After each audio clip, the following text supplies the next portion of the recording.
Hey guys, before we get into this one, I just want to say, apologize for the quality of the audio in this one. We were kind of an impromptu last minute podcast recording at the Miami Boat Show, so there was a lot of background noise. I had the microphone gain up a little too high. It still sounds okay. I cleaned it up as best I could, but anyway, hope you enjoy it. By the way, have you checked out our Sailing Doodles merch? Go to sailingdoodles.com, get you a hat, get you this hoodie. Anyway, thanks for watching and enjoy the show. All right, guys, welcome to another Sailing Doodles podcast. My guest today is the editor of Latitudes and Attitudes magazine, David. How you doing? How are you, my man? Good to see you. Yeah, good to see you again. Last year we had a few cocktails, I believe. Just a few. Just a few. Yeah, I had a good time. Had some dinners there. So I guess we'll kind of get into it. So tell me about Latitudes. What's kind of the history of the magazine, and what are you doing there? So we took over the magazine 2 years ago, actually. This month here at the Miami Boat Show. Right. The magazine was started in 1996 by a guy who's affectionately known as Bob Bitchin. Bitchin's not his real last name. I would imagine. We won't get into that to protect the innocent. So he started the magazine after cruising around the world with his wife at the time on a boat he had bought after he sold a couple of biker magazines that he started. So he got into sailing. He was cruising around the world. Just met a bunch of different cruisers, people living the lifestyle, living the dream, right? Got back to his home base in Redondo Beach, California, and was like, you know what, this part of the lifestyle, this part of the industry could use a magazine. So he started it, and a lot of people know, some people don't know, that the magazine's title came after a Jimmy Buffett song. Right. So Bob was hanging out on his boat, Changes in Latitudes, Changes in Attitudes came on the radio. He's like, that's a great name for a boating magazine. So he... when he printed the first copy, he actually sent a copy to Jimmy's publicist. That's cool. Got a handwritten letter back from him that said, hey, great name, great title, good luck. Oh, cool. He didn't sue him over the No, he didn't. And, 27 years later, here we are. And, we took it over 2 years ago. The magazine is owned by Kyle Media, which is owned by Eric and Melanie Kyle out of Toledo, Ohio. Eric has a publication called Great Lakes Scuttlebutt. Okay. That was started by his father 35 years ago, something like that, in Toledo area. And so now we publish both of these. And so what's your average content? Is it, obviously cruiser related, or is it information about what you need to go cruising, or what kind of content is it? So it's about the lifestyle. Okay. All right. So pretty much most of the articles are written by actual cruisers out there living the dream, telling their stories. And what we'd like to have, you can send us stuff about cruising to BVI's, cruising Bahamas, cruising Belize, whatever. Every story is going to have like the same destination points. Right. What really gets the attention of our readers is what got you into that lifestyle. Right. What made you suddenly decide to say, hey, honey, let's sell the house and the cars and buy a boat and just live on it. It's probably more like, how do you convince the wife to go do that? Well, true. But listen, to give fair play to the ladies out there, I know plenty who have gone to their husbands and said, "Oh yeah, hey, let's sell everything." Yeah. And I guess it all depends on who's the bigger dreamer, but hopefully you both get on the same page. Right. But you see it now, like back when the magazine first started. The cruising lifestyle, the boating lifestyle was basically for the rich and retired. Right. Okay? And truth be told, COVID was a blessing for the boating industry, but also for the lifestyle. Sure. Because nobody socially distances like boaters. Yeah, that's true. Right? So it's like, get out on the water. So, people started raising their kids on it, families. And we've interviewed some of them and they've been in the pages of the magazine, and dude, it is such an amazing lifestyle. Yeah, you're seeing that. I think COVID did accelerate a lot of the younger cruisers. I think when the YouTube stuff came out, like when La Vagabond and Delos first started, we were a couple years behind that. You saw more younger people doing it, but then COVID, like you said, everybody's just kind of locked down. So what better way to social distance on a boat? So, exactly. Yeah. Get out on the water. You're away from everybody. Yeah. You pull into a marina, you don't like your neighbor, you move. Yeah, right. Exactly. So you guys do, how often do you publish, and where do people find all your stuff? So we started, when we took it over 2 years ago, the magazine was always 4 issues a year. So quarterly. Quarterly. Starting this year in 2024, we upped it to 6 issues a year. Mm-hmm. And the magazine's always been around 180 pages. It's saying 180 pages. Okay. The format is roughly 60 to 70% content, 30 to 40% advertising. Right. So you're getting your stories about cruisers, you're getting your do-it-yourself and your tech tips kind of stuff. Right. You know what I mean? You're getting some safety discussions. food. We have a great food section, recipes. Oh, that's nice. Yeah. Culinary. So we just had a great, our March-April issue, we had a great article submitted by a channel called Sailing Delancey Street, a smaller channel that just kind of started out of the Houston area, about gluten-free eating on a boat. I mean, there's a lot of people that deal with that. How do you provision in all these other countries, and how do you take care of that culinary part of your lifestyle? Yeah, that's I've always said it. I've always said, hey, no vegans, no vegetarians on the boat, but I always end up with them, and it is hard to do that. So I'm sure that's some good tips there. But so is it online? I mean, sorry, is it hardback only or hard copy only, or is it online subscription? Or it's all of it. So we are in print. All of our print subscribers, nationwide, North America, parts of the Caribbean, even Mediterranean. Mm-hmm. And then we're in every Barnes & Noble and Books A Million bookstore in the country. Right. We're in every West Marine in the country. Okay. And we're starting to pick and choose certain supermarket chains in coastal regions and whatever. Nice. Well, that's good that, the magazine would be expanding. You've always heard that, like newspapers going out of business and stuff like that, but if you guys are still doing well with print, that's great. Well, and I think the formula, what really does it is just, it's not an ad-heavy magazine. People don't want to be bombarded with ads. They see that every day anyways. Yeah. But it's about the lifestyle. It's, we're catering to the people that are doing it, but we're also, motivating the dreamers that are out there. Right. Much like what you guys are doing. Yeah, I guess that is one of the nice things about cruising, and when I run into people that are out cruising is, hearing, hey, I watched your videos and, you inspired me to go out and do it. So I'm sure it's the same way with the magazine. They pick up the magazine and read some inspiring stories and get out there and do it. It's incredible. Walking a boat show, I'm not going to claim to have any kind of celebrity status at all. But, walking a boat show, it's kind of fun because, somebody will see, hey, Lats and Ats, man, love your book, read that article on whatever. And, we've been accused of saving marriages. We've been accused of maybe ruffling a few. Yeah, maybe. But, but in addition to print, we're also digital because a lot of cruisers don't have a physical mailing address to get a paper copy. So, our digital magazine, they download it. On their iPad or their iPhone tablets. Absolutely, man. And I guess it's a nice little community built there. So you're doing, you said you've done a flotilla already. Are you doing more or what's going on? So the magazine has always traditionally done one called Share the Sail. Okay. And when we took it over 2 years ago, the previous ownership already had a Share the Sail in Croatia that was scheduled. So we let them finish that out. Our first one was just this past November in the Abacos through Navigare. Yeah, that's where we are right now. So if I should have prefaced that, we are at the Miami Boat Show 2024 in one of the Navigare boats. There you go. And so are you doing one of those a year? How often are you doing them? We are currently doing one a year, but I will tell you the demand that we had was so incredibly huge after the Bahamas. We had 7 boats, about 60 people. We've already sold 5 boats for the British Virgin Islands, which is this coming November. Okay. We're anticipating probably 9 boats. Okay, nice. And we can go even more. Navigare has been so incredible to work with. Right. But we had people sitting in the Abacos with us saying, why don't you guys do this twice a year? Yeah.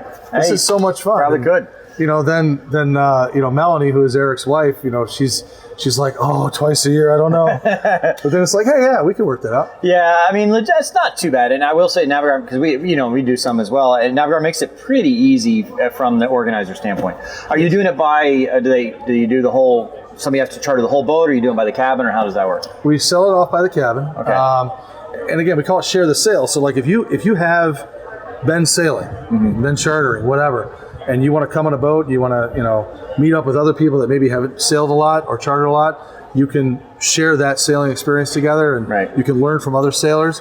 We had a guy on this recent charter who has a sailboat on an inland lake in Arkansas. Okay. But he comes on these Share the Sails just to get out on the open water. On the open water. But so I guess you mix it up. Do you have somebody on each boat that's qualified to be the captain, or are you doing professional captains, or what are you doing? You know what? We only did one so far. We hired a local captain simply because we had a boat that needed one. Right. First of all. Second of all, it was good. We hadn't done the Abacos before, so it was good to have that local knowledge. And by the way, his name wasn't Marquise, was it? Marquise, dude. Oh, Marquise is great. Isn't he awesome? I know Marquise. He's great. He's one of the best guys there in the Abacos. Yeah. He was the absolute best.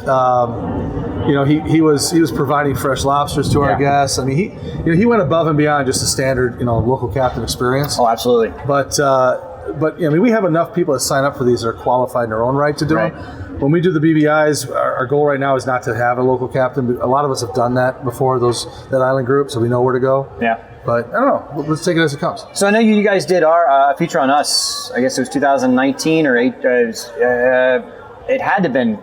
It might have been 2020. I don't remember because I remember the picture on the cover was when we were in 2020. I think it might have been 2020. Yeah, it goes back a few years. Yeah. It was before we took it over. Yeah, and you guys? I mean, you do. I know you did. Your most recent one is the cruise, Adventure Cruise. Adventure Cruise. I mean, you know, what other people have you featured that people might know? Well, golly, you're putting me on the spot. Oh, sorry about that. Okay, let's see if I can remember my most recent issues. Yeah. Well, so going back to our fall issue, we I'll say this: we struck a great partnership with the Young Cruisers Association. Okay. And working with them has been absolutely epic. We've enjoyed it. You know, going back to what we talked about earlier in this podcast is the boating industry was always for the rich and retired. Right. Okay. And myself being in the industry for like 15 years, I've been working on with other people. It's like, how do you get younger boaters? Right. Well, why don't you start by breaking down that stipulation or that stereotype that you have to have a lot of money Right. to own a boat? You don't have to. No. And when I started, hooking up with these guys at YCA, we sponsored their award in Annapolis 2 years ago. Mm-hmm. Okay. And talking with Logan and Brian, I remember Logan said at the award ceremony that he bought this boat off a scrap heap. Yeah. And fixed it up, started going sailing. And you know what? So many people could do that. Yeah. You know what I mean? So we wanted to plug into that. We partnered with them.